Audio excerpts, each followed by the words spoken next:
વિદ્યાર્થી મિત્રો, ધોરણ 9ના સામાજિક વિજ્ઞાન વિષયની અંદર આપણે 14મા ચેપ્ટરની ચર્ચા કરીએ છીએ.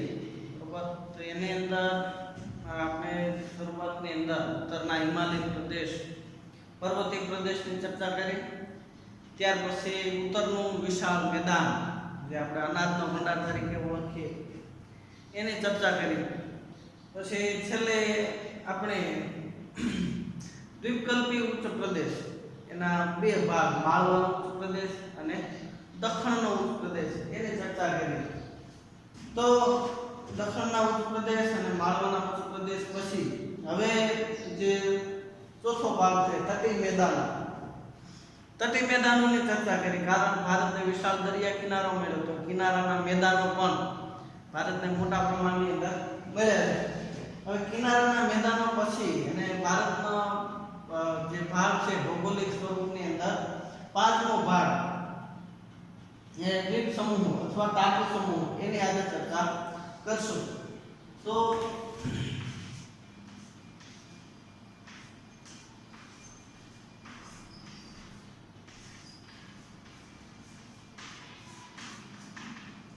દ્વીપ સમૂહ અથવા ટાપુ સમૂહ, દ્વીપ સમૂહ અથવા ટાપુ સમૂહ, તો ભારતને છે એ અલગ અલગ જૂથની અંદર 3-4 જેટલા છે એ જૂથો ટાપુઓના મળેલા છે. મુખ્યત્વે એને બે ભાગની અંદર વહેંચવામાં આવે કે બંગાળની ખાડીની અંદર આવેલા દ્વીપ સમૂહ અને અરબ સાગરની અંદર આવેલા દ્વીપ સમૂહ. તો એમાંથી અંદમાન નિકોબાર જે ટાપુઓ છે અરબ સાગરની બંગાળની ખાડીની અંદર જે આવેલા, તો એ ટાપુ સમૂહ છે એ જ્વાળામુખી પ્રક્રિયા અને ભૂકંપ જેવી ભૌગોલિક સંચલનની પ્રક્રિયાને કારણે ઉદ્ભવેલા, કે ભૌગોલિક જે કઈ ઘટનાઓ બને એને કારણે ટાપુઓ છે એનો ઉદ્ભવ જન્મ થયો છે. અને લક્ષદ્વીપના ટાપુઓ છે એ લક્ષદ્વીપના ટાપુઓ છે પરવાળા નિર્મિત છે, કે પરવાળા સમુદ્રની અંદર પરવાળા નામના સૂક્ષ્મ જીવો હોય કે એ પોતાના રહેઠાણ માટે છે એ ચૂનાનું નિક્ષેપણ કરે, અને એ નિક્ષેપણ કર્યા પછી એ જે એના ઉપર છે એ નવા એના રહેઠાણો બનતા જાય, ચૂનાનું નિક્ષેપણ થતું જાય, અને ઘણા વર્ષો પછી એ વિશાળ ક્ષેત્ર છે એ અસ્તિત્વમાં આવે ને પછી એમાંથી છે એ ટાપુઓનું સ્વરૂપ ધારણ કરે. તો દ્વીપ સમૂહોની અંદર આગળ જોઈએ તો ભારતમાં કેટલાક દ્વીપ સમૂહ આવેલા છે. એમાં અંદમાન નિકોબાર અને લક્ષદ્વીપ આ મુખ્ય બે ટાપુઓ, મુખ્ય બે આની સિવાય નહીં છે કરાઈકલ, બરોબર, દાદરા અને નગર હવેલી, પણ એનો સમૂહ એટલો બધો વિશાળ કહી શકાય નહીં. વિશાળતાની દ્રષ્ટિએ લક્ષદ્વીપ અને અંદમાન નિકોબાર આ બે ટાપુઓ છે.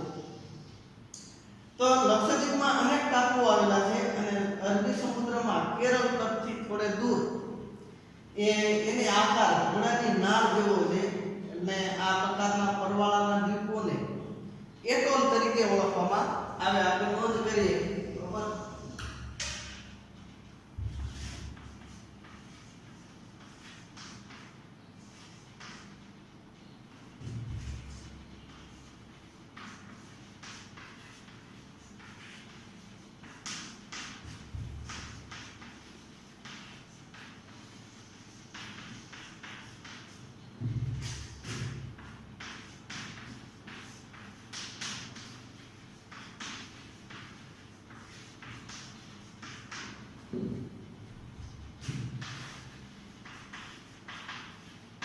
પરવાળા દ્વારા જે નિર્મિત ટાપુઓ હોય એને એટોલ તરીકે ઓળખવામાં આવે. એવો શબ્દ છે એ કાલ આપણે જોયો બેક વોટર, પશ્ચ જળ, સમુદ્ર પશ્ચ જળ, એને કાયલ તરીકે ઓળખવામાં આવે છે. આ શબ્દો યાદ રાખવાના, જે ખાસ કરીને પરીક્ષા માટે છે ઉપયોગી થાય.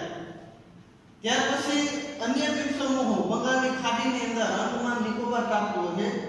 આ ટાપુઓની સંખ્યા ઘણી છે અને ભારતના કિનારાથી દૂર છે, બરોબર, જે વ્યૂહાત્મક મહત્વ ધરાવે, કે ભારતના કિનારાથી દૂર બંગાળની ખાડીની અંદર છે, તો એના કારણે ભારતના રક્ષણ માટે, દરિયાઈ સુરક્ષા માટે છે એ સારું એવું સ્થાન મહત્વનું ગણી શકાય. આ ટાપુઓની સંખ્યા ઘણી બધી છે, કિનારાથી દૂર આવેલા છે અને ત્યાં પર્વતોની હારમાળા છે. કેટલાક ટાપુઓ છે જ્વાળામુખીની પ્રક્રિયાથી બનેલા છે, કે જે ઇન્ડો ઓસ્ટ્રેલિયન પ્લેટ મતલબ ભારત અને ઓસ્ટ્રેલિયન જે મૃદાવર્ણી પ્લેટ છે એ યુરેશિયન પ્લેટના ટકરાવાથી જ્યારે હિમાલયની રચના થઈ તો એ વખતે છે એ અંદમાન નિકોબારના ટાપુઓ છે એ જ્વાળામુખી પ્રસ્ફોટનને કારણે અસ્તિત્વમાં આવ્યા. એટલે આ ટાપુઓ છે 350 કિમીના વિસ્તારની અંદર પથરાયેલા છે. આ ઉપરાંત આ જે વિસ્તાર છે એની અંદર એક સક્રિય જ્વાળામુખી અને એક સુસુપ્ત જ્વાળામુખી, બરોબર, બેરન દ્વીપ જેને કહેવામાં બેરન ટાપુ જે સક્રિય જ્વાળામુખી છે અને નારકોંડમ નામનો જે જ્વાળામુખી છે એ સુસુપ્ત જ્વાળામુખી. ત્યાર પછી ત્યાં કેટલાક જ્વાળામુખીઓ કેટલાક ટાપુઓ છે એવા પ્રકારના જે ત્યાં આદિવાસી લોકો વસે છે અને એના ઉપર જવા ઉપર લગભગ એન્ટીના જે દ્વીપ છે, બરોબર, એની ઉપર છે એ આદિવાસી લોકો એનું કેટલુંક સમૂહ ત્યાં રહે છે અને ત્યાં જવા માટે પ્રતિબંધ છે, કારણ કે એ બહારની દુનિયાથી છે એ પરિચિત નથી. એ જે બહારના કોઈ વ્યક્તિ આવે છે એની પર હુમલો કરે છે અને ત્યાં જાય, બરોબર, તો એ જીવ માટે છે એ ખૂબ જ જોખમકારક કહેવાય. તો આ ભારતના ભૂપૃષ્ઠમાં વિવિધતા જોવા મળે. દરેક ભાગની પોતાની આગવી લાક્ષણિકતા છે. બધા વિભાગો એકબીજાથી જોડાયેલા છે. એટલે દેશની સમૃદ્ધિની બાબતમાં પણ અગત્યનો એનો ફાળો છે. વન્ય સંસાધન માટે પણ ઉપયોગી છે. ફળદ્રુપ કાંપના મેદાનો જે અનાજના ભંડાર કહેવાય, દક્ષિણનો જે પ્રદેશ છે એ ખનિજનો ભંડાર કહેવાય.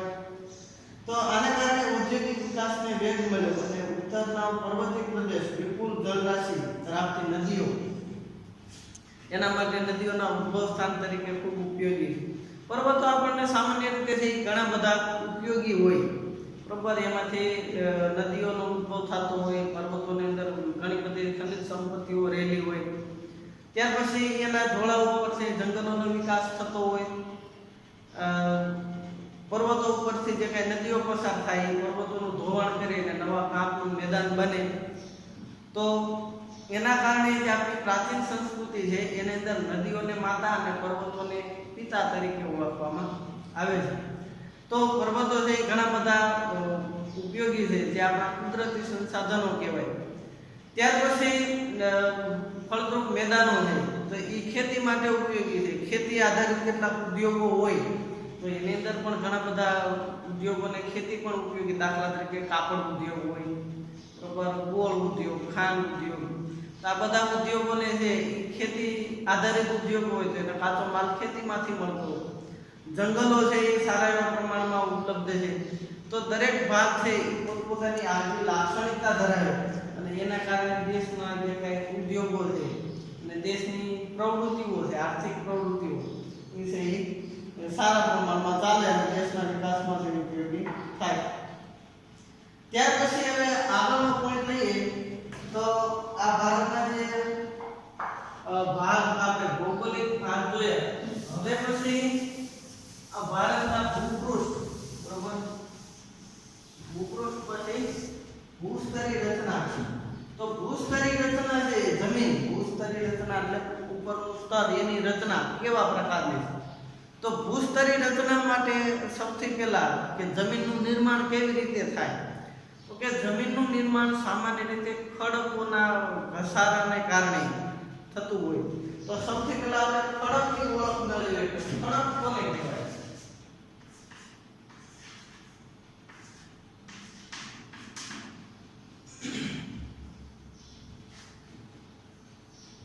ખડક એટલે શું? સામાન્ય રીતે આપણે ખડક શબ્દ છે એ વ્યવહારિક જીવનની અંદર લેતા હોય. દાખલા તરીકે ઈંટોનો ઢગલો હોય અને આપણને પપ્પા એમ કે આ ઈંટો, બરોબર, મકાન બનાવવા માટે એમ કે આ ખૂણામાં ખડક ખડકી દે, ખડકનું ખડક એમ કે.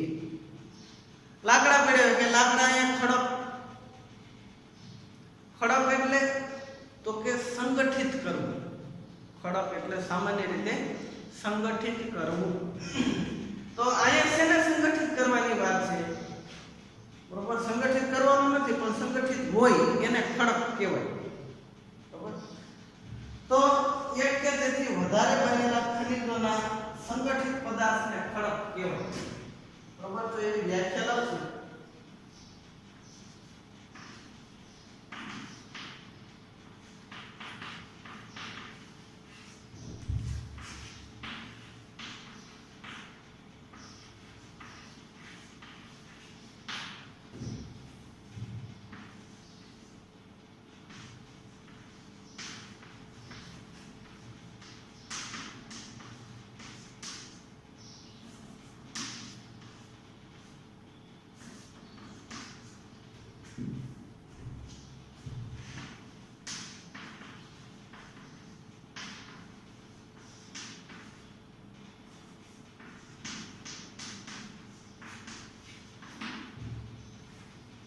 એક કે તેથી વધારે ખનિજોથી બનેલા સંગઠિત પદાર્થને ખડક કહેવામાં આવે. તો સંગઠિત પદાર્થને ખડક, તો કે ખડક છે એના ગુણધર્મો એ નક્કર પણ હોઈ શકે, મૃદુ એટલે કે પોચા પણ હોઈ શકે, વજનમાં ભારે, હલકા, છિદ્રાળુ, અછિદ્રાળુ હોઈ શકે. બરોબર. એ ખડક છે મૃદુ કે નક્કર,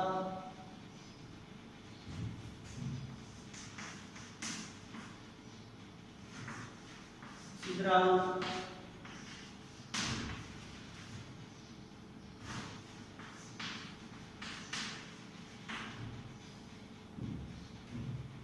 હલકા,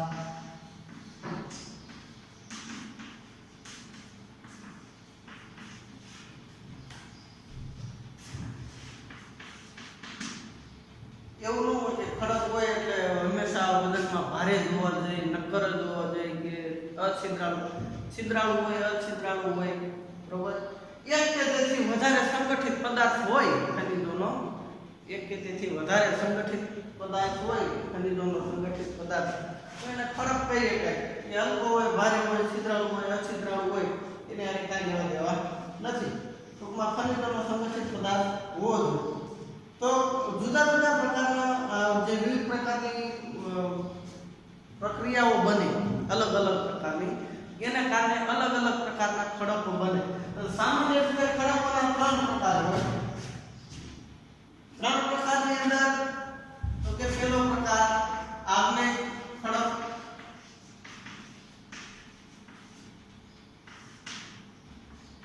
પછી પ્રસ્તર ખડક,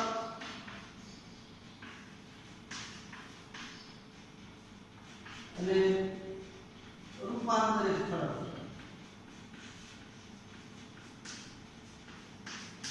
સામાન્ય રીતે ખડકોનો એક ચક્ર હોય, ખડક ચક્ર જેને કહી શકાય. તો આગ્નેય ખડક તો સૌથી પહેલા જે પ્રાથમિક ખડક કહેવાય, જે અગ્નિ દ્વારા ટૂંકમાં ગરમ ખડકો જે લાવા નિર્મિત હોય એને આગ્નેય ખડક કહેવાય.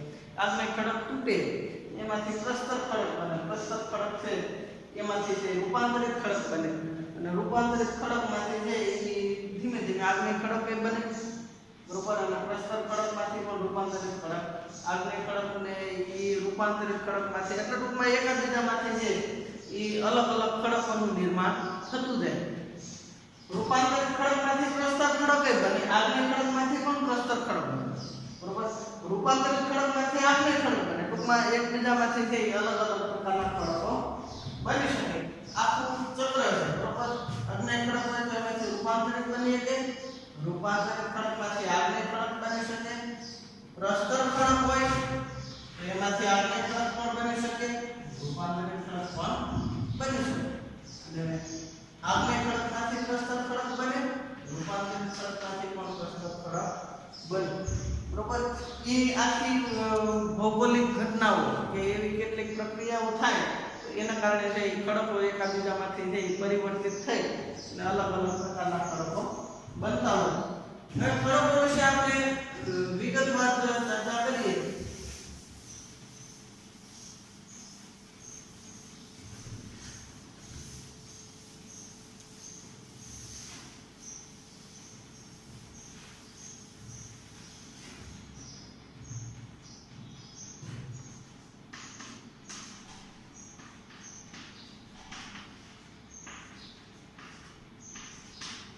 આગ્નેય ખડક છે એને પ્રાથમિક ખડક,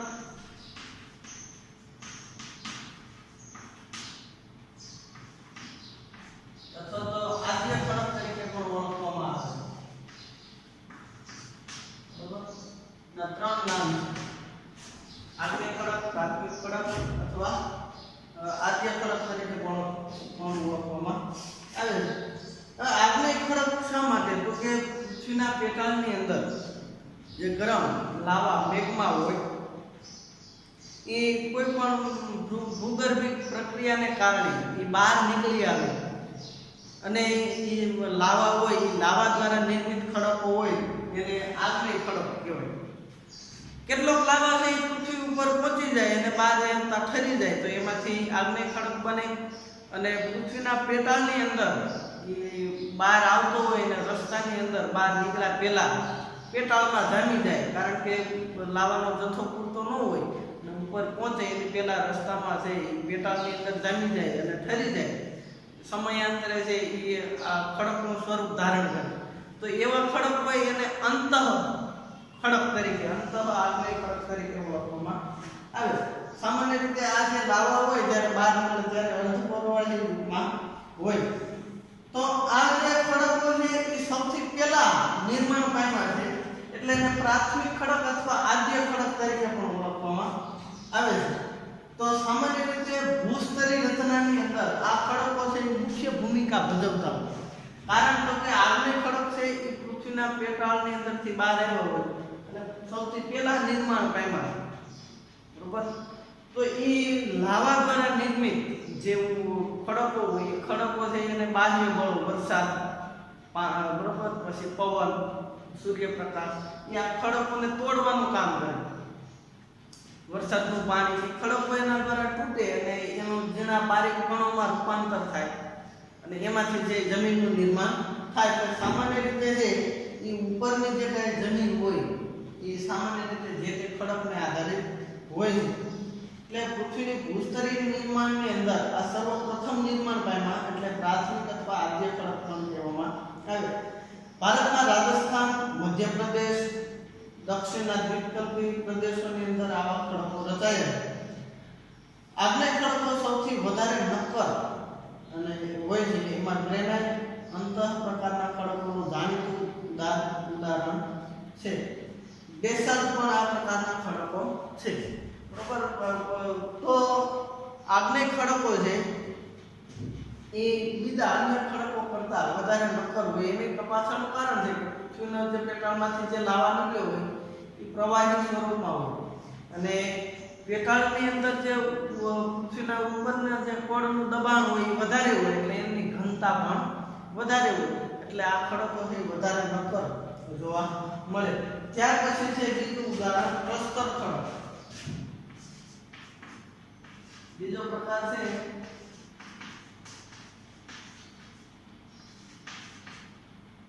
પ્રસ્તર ખડક. કેવી રીતે નિર્માણ પામે?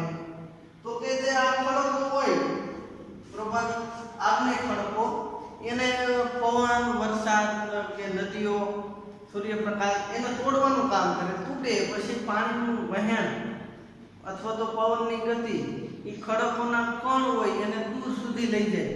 પછી જ્યારે પવન કે નદીનું છે એ વહન ક્ષમતા ઘટી જાય એટલે એ કણ છે એક જગ્યાએ સ્થિર થાય, મતલબ એનું નિક્ષેપણ થાય. તો નિક્ષેપણ થતાં થતાં દર વર્ષે, બરોબર, દાખલા તરીકે આપણા જે દેશની અંદર મોટે ભાગે હંગામી અથવા મોસમી નદીઓ વહે છે.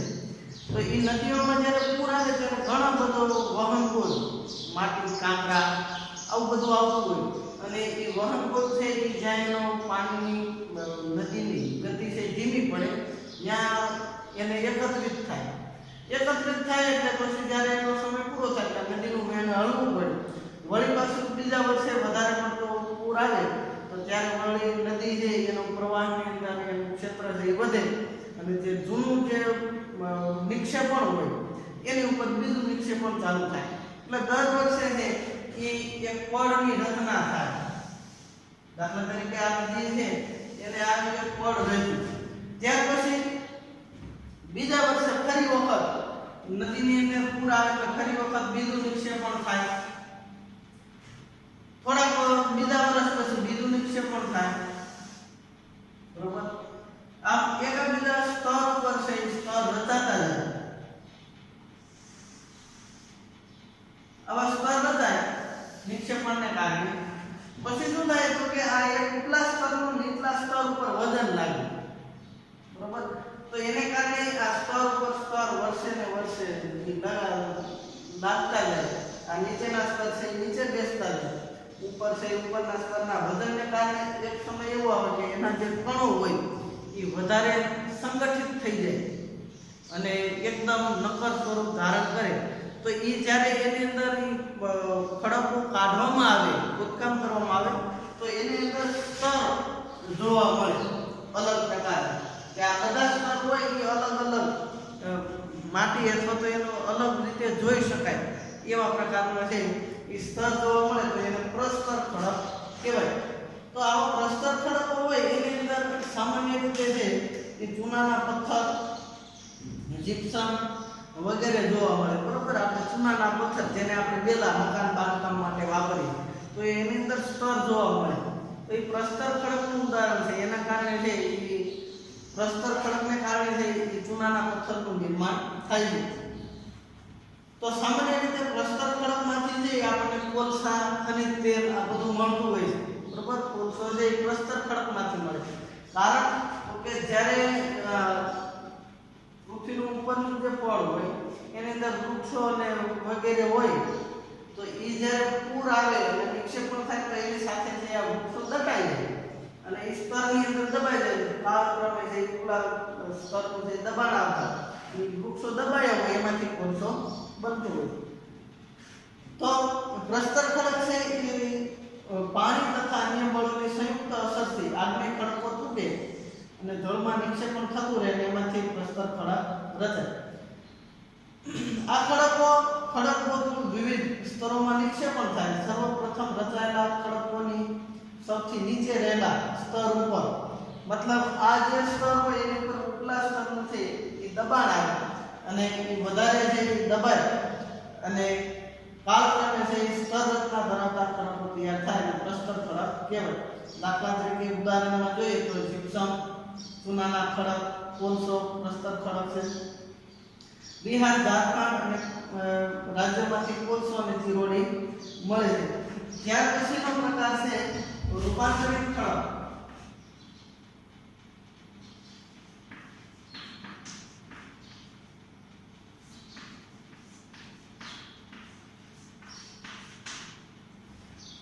આ પ્રસ્તર ખડક હોય એ વધારે પૃથ્વીના પેટાળની અંદર ઊંડે ઉતરે. બરોબર, આ સ્તર રચના છે એ વધતી જાય, ઉપર નવા સ્તર રચાતા એટલે આ સ્તર ક્યાં જાય? નીચે બેસે. આ ઉપરાંત ભૌગોલિક ઘટનાઓ બને અને સ્તર નીચે જાય અને એ આગ્નેય ખડકના સંપર્કમાં આવે. બરોબર, અથવા તો પૃથ્વીના પેટાળની અંદર અતિશય ગરમી મેળવે તો વધારે ગરમીને કારણે જે આ સ્તર છે ને એ સ્તર છે એ પીગળી અને પ્લાસ્ટિક જેવી અવસ્થામાં અતિશય ગરમને કારણે વધારે ગાઢ રીતે સંકળાય અને નક્કર બને તો એનું રૂપાંતરિત ખડકની અંદર નિર્માણ થઈ જાય. તો રૂપાંતરિત ખડક છે એ અન્ય ખડકો અથવા તો વધારે ઊંચા તાપમાન મેળવે પ્રસ્તર ખડકના વધારે દબાણને કારણે એ છે પ્લાસ્ટિક જેવી અવસ્થાની અંદર નિર્માણ પામે પછી ફરી પાછા જે ઠંડા પડે તો એમાંથી જે એ રૂપાંતરિત ખડક બને. એટલે ટૂંકમાં એનો જે ગુણધર્મો હોય પ્રસ્તર ખડકના ગુણધર્મો એ રૂપાંતરિત થઈ જાય. બરોબર, તો એને કારણે છે એ પ્રસ્તર ખડકોમાંથી રૂપાંતરિત ખડકો બનતા હોય. કેટલીક વિશિષ્ટ પરિસ્થિતિની અંદર મૂળ ખડકોનું સ્વરૂપ, બંધારણ, ગુણધર્મો છે રૂપાંતરિત થઈ જાય. હકીકતમાં ઊંચું તાપમાન, ખડકોનું વધારે દબાણ આ મુખ્ય બે પરિબળો ભાગ ભજવતા હોય અને આગ્નેય અને પ્રસ્તર ખડકો નવું સ્વરૂપ ધારણ કરે અને જે ખડકો રચાય એને રૂપાંતરિત ખડક કહેવાય. સામાન્ય રીતે બેલાના જેને આપણે ચૂનાનો પથ્થર કહીએ એ વધારે ગરમ થાય અને પૃથ્વીના પેટાળની અંદર છે એ રૂપાંતર થઈ જાય તો એમાંથી માર્બલ કે વિવિધ પ્રકારના જે પથ્થરો બનતા હોય જે રૂપાંતરિત ખડક કહીએ તો એના કારણે જે રૂપાંતરિત ખડક બનતા હોય. રાજસ્થાનમાંથી મળી આવતા આરસ પાન, માર્બલ અથવા તો ક્વાર્ટઝાઇટ, બરોબર, જેના પોટાશ સ્ટોન કહેવાય તો એ રૂપાંતરિત ખડકના ઉદાહરણ છે. ત્યાર પછી છે ખનિજો. બરોબર, ખનિજોનું છે એ આપણે આગળના લેક્ચરની અંદર ચર્ચા કરશું. લેસનની અંદર છે એ 3 ખડકોના પ્રકાર છે. પાના નંબર 110 ઉપર આગ્નેય ખડક, પ્રસ્તર ખડક અને રૂપાંતરિત ખડક એ 3 મુદ્દા છે લેસનની અંદર લખવાના છે. અસ્તુ.